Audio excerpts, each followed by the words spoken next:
मंडळी, एखाद्याचा संसार उघड्यावर पडणं म्हणजे काय असतं हे आज संपूर्ण म्हसवड शहरानं आणि परिसरातील नागरिकांनी पाहिलं.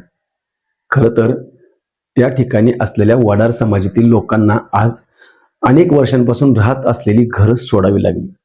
कारण त्या ठिकाणी नगर परिषदेच्या जागेवरती त्यांनी अतिक्रमण केल्याचा ठपका त्यांच्यावर ठेवण्यात आला.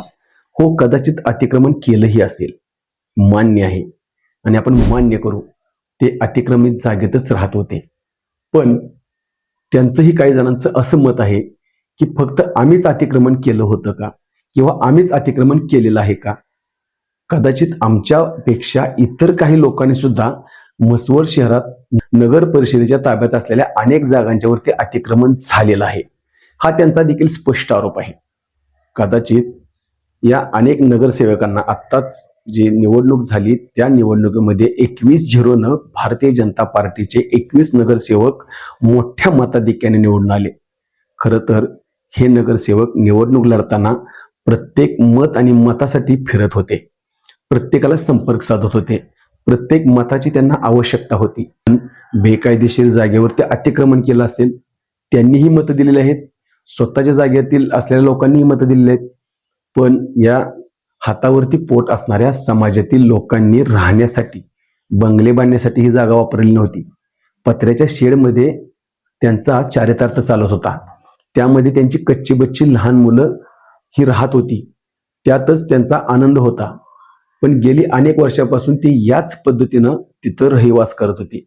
मात्र कारवाईच्या निमित्तानं आज त्यांना तो रहिवास, तो आनंद, त्या आठवणी सोडाव्या लागल्या आणि तिथून स्थलांतरित व्हावं लागलं चक्क माळरानावर, जिथं त्यांच्यावरती फक्त आकाशाचं पांघरून आहे आणि खाली अंतरून जमिनीचं आहे. या सगळ्या गोष्टींचा विचार केला आणि नैतिकता बघितली तर यांनी फक्त अतिक्रमण राहण्यासाठी केलं होतं. यांनी कुठलंही अतिक्रमण त्या जागेवरती व्यवसाय व्यापार करण्यासाठी केलं नव्हतं, किंवा त्या जागेचा ते कुठल्याही पद्धतीनं आर्थिक व्यवहार करत नव्हते. पण म्हसवड नगरपालिकेच्या अंतर्गत असणाऱ्या अनेक ठिकाणी अनेक धनदांडग्यांनी अनेक जागांचा चक्क व्यापार केला, चक्क त्या जागा बळकवल्या आणि तिथं वास्तव्य केलं.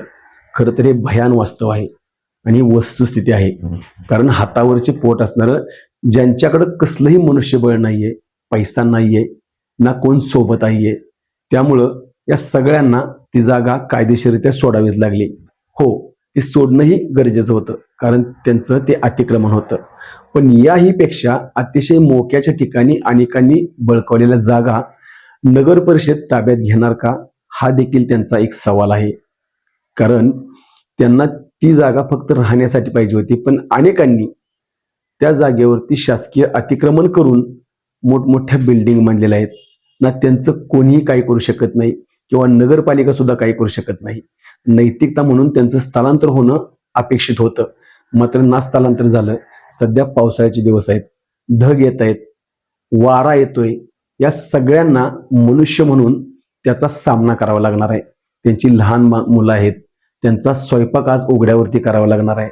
त्यांना सगळ्या समस्यांचा सामना करत आजच्या दिवसापासून पुढील काही दिवस असंच वास्तव्य करायला लागणार आहे.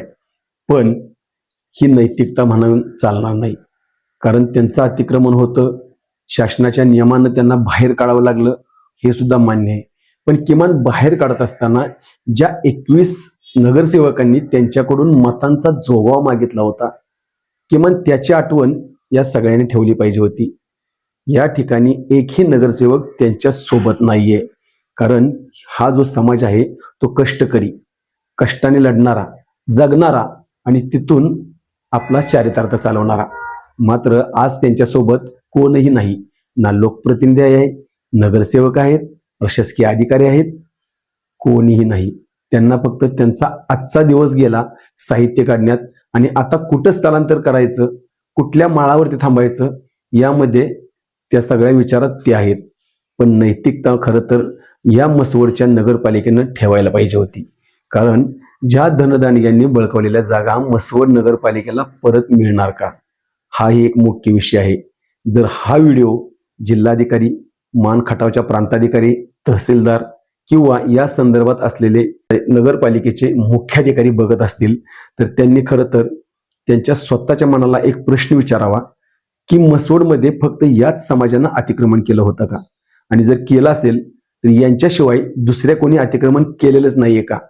जर या प्रश्नाचं उत्तर त्यांना सापडलं तर त्यांनी किमान आज रात्रभर विचार करून उद्या जसं यांना जागा सोडावी लागली तसं ज्या ज्या ठिकाणी मुख्य ठिकाणी असतील, सातारा लातूर रस्त्यावरती असेल, नगरपालिकेच्या हद्दीत असेल किंवा संपूर्ण नगरपंचायतीच्या एरियात असेल, जिथं जर धनदांडग्यांनी काही जणांनी अतिक्रमण केलं असेल तर नगरपालिका त्या जागा ताब्यात घेणार का, असा प्रश्न आम्ही थेट विचारतोय. आणि तीच गोष्ट नगरपालिकेच्या नगरसेवकांनी सुद्धा आपल्याला विचारावी. कारण तुम्ही लोकप्रतिनिधी आहात, या सगळ्या गोष्टी तुमच्या ताब्यात आहेत. भले ही त्यांचं अतिक्रमण असेल, पण याच अतिक्रमणाबरोबर माणुसकी नात्याची गोष्ट मात्र तुम्ही सगळेजण विसरलात. कारण या सगळ्या 21 जणांच्या पैकी एक तरी नगरसेवक खरं तर या ठिकाणी लोक स्थलांतरित होत असताना त्यांच्या सोबत उभं राहणं आवश्यक होतं. मात्र एकाही नगरसेवकाने त्यांच्या सोबत राहण्याचा प्रयत्न केला नाही. ही मोठी माणुसकीला काळिमा फासणारी गोष्ट मसवडमध्ये घडलेली आहे. मध्ये आपण आहे आहोत, याचाच पाठपुरावा आणखी करणार आहोत. आपला आवाज न्यूजसाठी संदीप जठार, मसवड.